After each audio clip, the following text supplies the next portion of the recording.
A'ja Wilson is a 4-time MVP, a 3-time WNBA champion, and the reigning Time Athlete of the Year.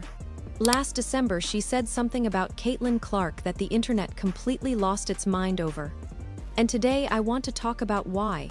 If you actually read what she said, she is not as wrong as people think.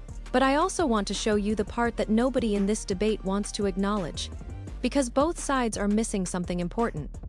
Before we get into what Wilson said, let's make sure everyone watching understands exactly who she is, because this context matters.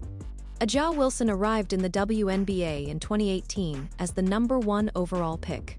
In 2025, she became the first player in WNBA or NBA history to win MVP Defensive Player of the Year, Finals MVP, and a championship in the same season.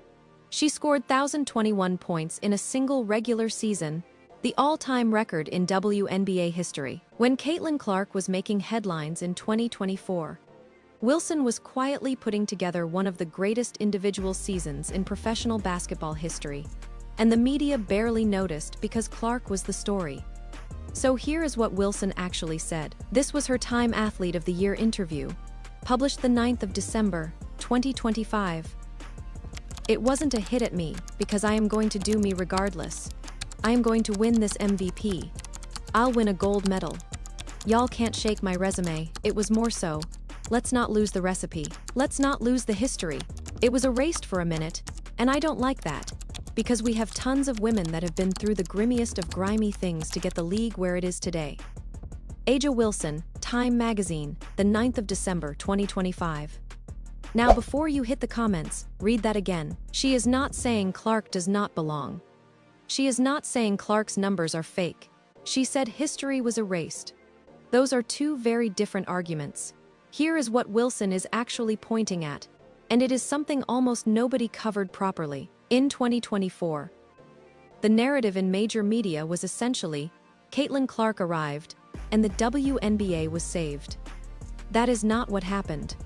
What actually happened is that Clark's arrival coincided with a league that already had the infrastructure, the talent, and the history to capitalize on a mainstream moment. Wilson said this even more directly in her Marie Claire interview from July 2024. "I felt like I was mentally tired in that whole whirlwind of people constantly saying, 'A'ja, you are only known because of Caitlin. We're only here because of Caitlin.' And that is great. I get that.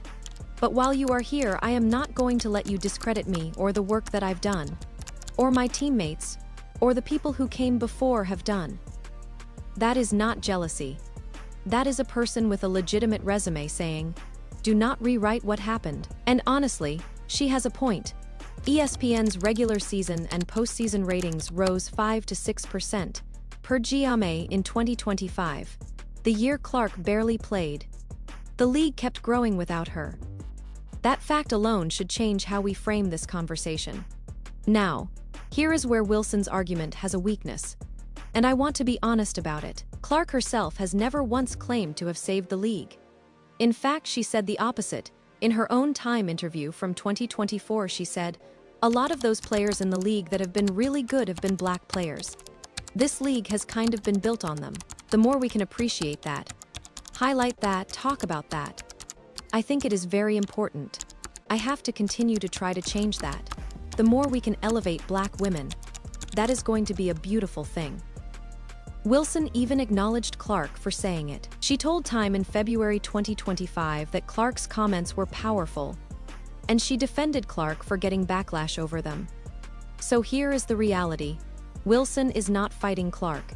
She is fighting the narrative that Clark's fans built around Clark. Those are completely different targets. Now here is why this story is about to get a lot more interesting. The 2026 WNBA season starts May 8. Clark is fully healthy, coming off a tournament MVP in Puerto Rico. Wilson is the reigning champion, the reigning Time Athlete of the Year, and arguably playing the best basketball of her career. These two have never faced each other in a high-stakes playoff game. Clark was injured for the 2025 playoffs. But this year, barring injuries, that matchup is possible, maybe even likely.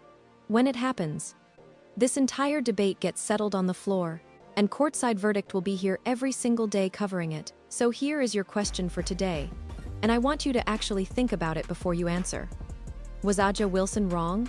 Or is the problem not Wilson, not Clark, but the fans on both sides who turned two players who actually respect each other into enemies? Drop your take in the comments. This is the kind of conversation I want this channel to actually have. Real, honest, backed by what people actually said.